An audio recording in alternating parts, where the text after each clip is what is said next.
Bonjour et bienvenue à tous. En fait, j'aimerais vous interpeller, ou j'aimerais interpeller le peuple sur sa relation avec Dieu.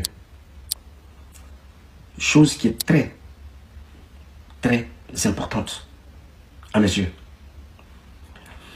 Je pense, et ça c'est personnel, ça c'est d'après mon constat, je pense que le peuple de Guinée a coupé ses liens avec Dieu.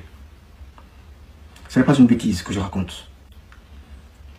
Il y a un bon moment, que le peuple de Guinée a coupé ses liens avec Dieu. Je m'explique. Les gens me diront, mais non, mais qu'est-ce qu'il veut encore raconter? Il raconte quoi là? Dieu n'entre pas dans toutes les maisons. Il n'agit pas dans toutes les maisons. Il ne rentre pas au sein de toutes les communautés.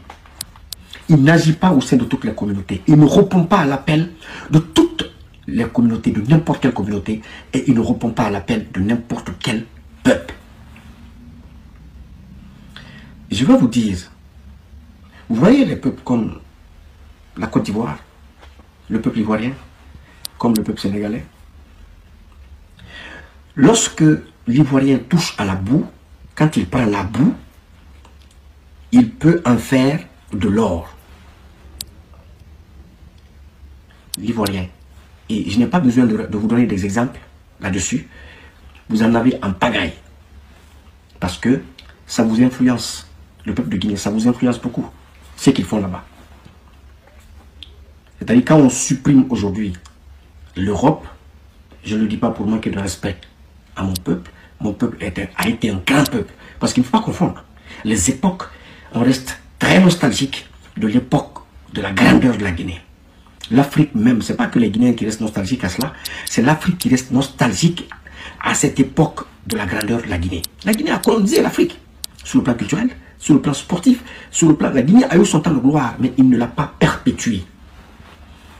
Alors, les Ivoiriens, quand ils prennent une substance, ils la transforment à leur goût et ils la vendent au monde et le monde l'achète. Vous savez pourquoi? Parce que leur guerre entre eux là, ça, c'est quand même propre à tous les peuples. Mais les Ivoiriens, ils s'aiment. Ils sont ouverts. C'est comme les Sénégalais. C'est comme les Burkinabés.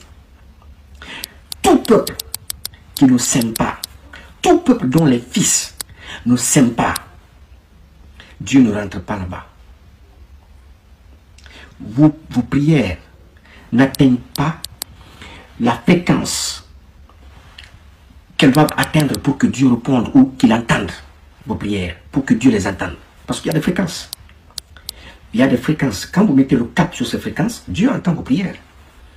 Ces fréquences-là, ça vient d'où? De là. Et de là. Il y a la loi de l'attraction, la loi du mentalisme, que chaque peuple doit appliquer. Mais les Ivoiriens, ils l'appliquent très bien. La loi de la réciprocité, la loi du donner et du recevoir. Ils l'appliquent très bien. Le peuple de Guinée, c'est là que vous avez coupé les liens avec Dieu. Parce que quand vous, en tant que religieux, en tant qu'homme de Dieu, quand vous vous attelez à détruire et anéantir ce que Dieu a choisi, a décidé de bénir, il y a un problème. Lorsque vous décidez de ternir et d'obscurcir, d'opacifier ce que Dieu a décidé d'éclairer, de grandir, il y a un problème. Le Guinéen est très fort. Très fort dans le rabaissement de son prochain, en tout cas de son concitoyen. Et votre rapport avec Dieu, il commence d'abord par là, avant qu'il ne s'achève à l'église ou à la mosquée. Vous l'avez bien compris, c'est un processus. Le rapport qu'on a avec Dieu commence d'abord par là. Et quelqu'un qui a la capacité, ou un peuple qui a la capacité de transformer la boue en or, de ressusciter ou de donner vie à quelque chose qu'on croit mort, qu'on croit inexistant, il faut savoir que Dieu est dans ça. Mais il faut avoir un troisième œil pour voir ce que je dis et pour comprendre ce que je dis.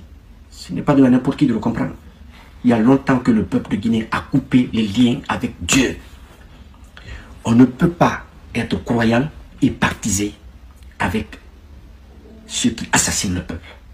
On ne peut pas être croyant et partisé, faire la promotion de ceux qui tuent. Chose que Dieu, le Dieu qu'on va adorer là, a interdit dans les 10 commandements. Tu ne tueras point ton prochain. On ne peut pas. Il y a le fait que la Guinée est un pays foncièrement religieux. Un pays attaché aux valeurs religieuses.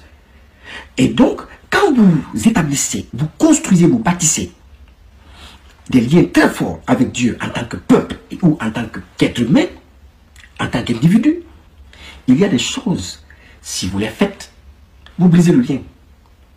Parce que ce qui nous lie à Dieu, c'est des liens, c'est des contrats.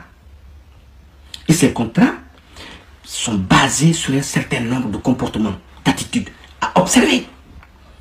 Il y a longtemps qu'on a chassé Dieu de la Guinée.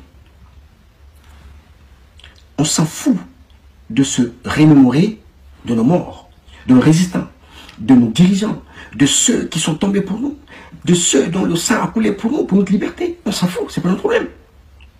On a oublié. On ne peut rien transformer aujourd'hui. On a des grands talents en Guinée, mais on ne peut pas les transformer.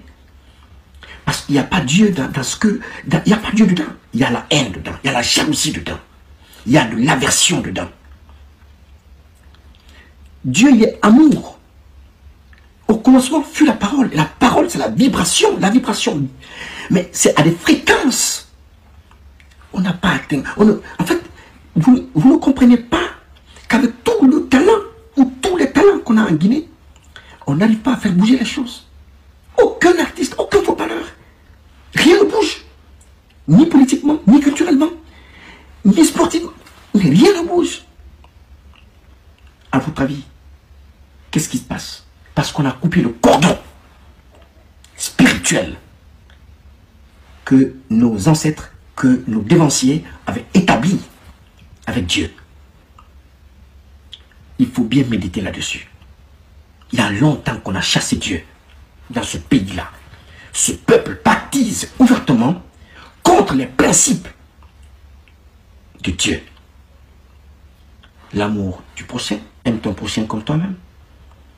Ne sois pas jaloux du succès de ton prochain. Allez-y en Côte d'Ivoire, allez-y au Sénégal, allez-y au Burkina et pas dans les autres pays. Ils sont fiers de fabriquer des talents, que ce soit des talents de chez eux ou des talents d'ailleurs. Ils sont très fiers, c'est avec fierté qu'ils le font. C'est ça. La France a compris. Les États-Unis ont compris. Il y a combien de juifs en France, aux États-Unis, partout? On a chassé Dieu. Il faut qu'on rétablisse nos liens avec l'Éternel. Je profite de ce jour de fête des chrétiens pour le dire. Merci. N'oubliez pas de vous abonner et d'activer la cloche de notification pour rester informé de nos prochaines vidéos. Restez à l'écoute pour les développements passionnants à venir.